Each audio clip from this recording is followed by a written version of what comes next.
नमस्कार किसान भाइयों, मैं आपका दोस्त केएन मौर्य और आप देख रहे हैं जहर मुक्त खेती का अपना मन पसंदीदा यूट्यूब चैनल। जैसा कि आप सभी ने ये कहा था कि मैं बैगन पे आपको वीडियो दूं, तो आज मैं बैगन की खेत में ही खड़ा हूं। जिस किसान का ये बैगन है, इन्होंने 15 अप्रैल को इसकी सोइंग करी थी। अब यदि आपने इस चैनल को सब्सक्राइब नहीं किया है तो पहले तो इस चैनल को सब्सक्राइब कर लें ताकि आपको वीडियो हमेशा मिलती रहे। अब मैं बात करूँगा कि बैगन की खेती करते समय क्या क्या सावधानियां आपको रखनी चाहिए। आपको पहली सावधानी तो ये रखनी चाहिए, बैगन की खेती जब कर रहे हैं तो खेत की तैयारी करते समय इस समय बारिश का यदि बैगन बोएंगे तो 3-4 बार बढ़िया से खेत की जुताई कर लें। और यदि आपके पास गोबर की खाद है तो इसको बुआई से पहले, यदि आपके पास समय 10-15 दिन का हो तो 10-15 दिन पहले खेतों में डाल लें। उसके कोई लिमिट नहीं है, आपके पास यदि ज़्यादा मात्रा में भी अवेलेबल है तो उसकी खाद को डालिए, छिट्टा करिए और फिर पानी चला दीजिए। इसके बाद इस समय नमी होगी तो पानी चलाने की ज़रूरत ही नहीं है। छीट करके आपको जब जोतने लायक हो उसी समय डालिए और उसकी जुताई कर दीजिए। उसके बाद वैरायटी चयन में मैं आपको बताऊं, भारत में बहुत सारी अच्छी वैरायटियाँ शोधित हो चुकी हैं और इसी में एक वैरायटी जो मैंने पंजाब में विजिट की थी, बहुत सारे किसानों को मैंने बताया भी है। और उस वीडियो में डॉक्टर नवजोत सिंह सिद्धू जी का जो कृषि वैज्ञानिक हैं जिनके सहयोग से शोध हो रहे हैं, उन्होंने एक वैरायटी बैगन की निकाली है, पंजाब रौनक करके। उसकी खासियत यह है कि उसमें रोग प्रतिरोधक क्षमता अधिक है, रोगों से लड़ने की क्षमता अधिक है। फल लंबा बैगन है, नीले कलर का लंबा बैगन होता है और बहुत ही अच्छी वैरायटी मुझे देखने में लगी, क्योंकि रोग भी काफ़ी कम आते हैं। मैं ये तो नहीं कहूँगा कि रोग बिल्कुल नहीं आते, रोग आते हैं लेकिन और प्रजातियों की अपेक्षा काफ़ी कम उसमें रोग आते हैं। मैं उसका लिंक भी दे दूँगा, आप चाहें तो बीज मंगाने के लिए आप उनसे संपर्क कर सकते हैं, डायरेक्ट वो बीज भेज भी देंगे। अब जब आपकी नर्सरी तैयार हो गई है तो बारिश के समय में आप ऐसे खेत का चयन करें जहां पानी निकासी की समुचित व्यवस्था हो, यानी थोड़ा सा ढाल हो, पानी खेत में न लगे और मेड़ बनाएं।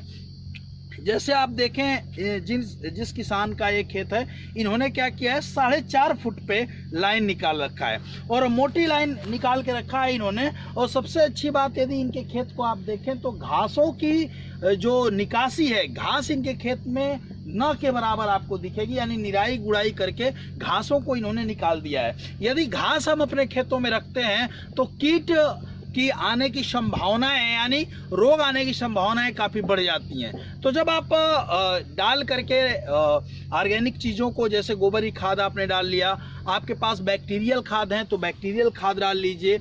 आपके पास सलरी यदि आपने बना रखी है तो सलरी बना लीजिए, पहले पानी पे आप सलरी दे सकते हैं, या उससे पहले भी सलरी आप जब गोबर की खाद डाल के जुताई करते हैं उस समय भी 1 एकड़ में 200 लीटर सलरी दे सकते हैं।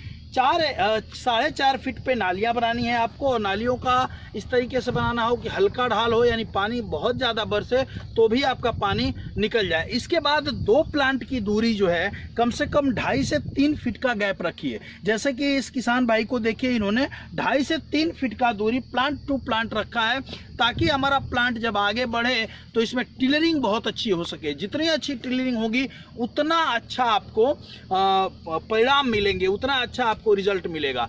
इसके साथ साथ बैगन के खेतों में यदि आपके खेत में कुछ कीट हैं या फिर फंगस की समस्या है तो मैंने कई वीडियो बनाई है, उसमें मैंने बताया है कि आग के पत्ते, आग का मतलब मदार जिसे आप कहते हैं, कौवा जिसको कहते हैं, आग के 5 किलो पत्तों को लेकर के उसे छोटे छोटे टुकड़ों में काट करके अंतिम जुताई के समय डाल करके उसकी जुताई कर देंगे। वो फंगस को, आग चूँकि नेचुरल फंगिसाइड है तो वो फंगस को कंट्रोल करता है। तो ये करके आप इसकी बोआई कर लें। इसकी बोआई करने के बाद जब आप बो दें, इसको 6-7 दिन तक तो कुछ नहीं देना है, उसके बाद ग्रोथ प्रमोटर की इसमें स्प्रे करें। आप ये प्रयास करें कि जितना कम से कम रासायनिक या कम से कम जहरीली चीज़ों का प्रयोग अपने खेतों में करेंगे उतना कम से कम रोग आपके खेत में आएगा। मैं नेक्स्ट वीडियो में बताऊंगा कि कैसे जहर के प्रयोग से बीमारियां बढ़ती हैं घटने के बजाय।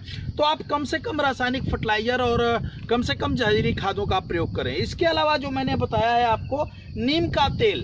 अब बहुत सारे किसानों की एक समस्या आती है कि नीम का तेल हम कैसे बनाएं या कैसे कर सकते हैं। तो आज कल परसों में बहुत जल्द मैं आपको ये बताऊंगा कि नीम की फलियां इस समय तैयार हो रही है, नीम की फली आ गई है। नीम की फली से अब तेल ना निकाल पाते हो आप और नीम की खली हो, नीम के पास फली हो, तो उससे कैसे आप कीटनाशक तैयार कर सकते हैं इस पे भी मैं आपको बताऊंगा। तो नीम का तेल हो तो उसे अमावस्या और पूर्णिमा के एक दिन बाद स्प्रे करना शुरू रखें। साथ में फंगीसाइड का स्प्रे, यदि आपको लगे कि पौधा सूख रहा है तो फंगीसाइड का स्प्रे करें। जितना कम से कम रासायनिक पेस्टिसाइड का प्रयोग करेंगे आपके खेतों में उतना कम से कम रोग आएगा। जैसे इस पूरे खेत को आप यदि देखें तो इनकी बुद्धिमत्ता के कारण, एक तो गैप है बढ़िया, गैप होने से प्लांट टू प्लांट टच नहीं है, दूसरा आप देखें पानी तनिक भी नहीं लगेगा, तीसरा घास निकासी की निराई गुड़ाई करके घास निकासी की समुचित व्यवस्था इस किसान भाई ने की है। तो इससे इनको फायदा ये हो रहा है कि बीमारियां पूरे खेत में यदि आप देखें तो पौधों को देखिए तो पौधे बहुत ही स्वस्थ हैं। जैसे इस प्लांट को देखें तो प्लांट बहुत ही स्वस्थ है, इसमें किसी प्रकार की बीमारी कोई दिक्कत नहीं है। तो आप यदि बैगन की खेती कर रहे हैं तो इस तरीके से आप बैगन लगाइए और बैगन में अमावस्या पूर्णिमा के एक दिन बाद नीम का तेल स्प्रे करना न भूलें, जिससे आपको खेतों में बीमारियां नहीं आएंगी। और भी जो इसमें बीमारी आती है उस पर मैं नेक्स्ट वीडियो दूंगा। थैंक यू, जय हिंद, जय भारत। कोई दिक्कत होती है आप हमें 92 36 11 47 11 पे फ़ोन करके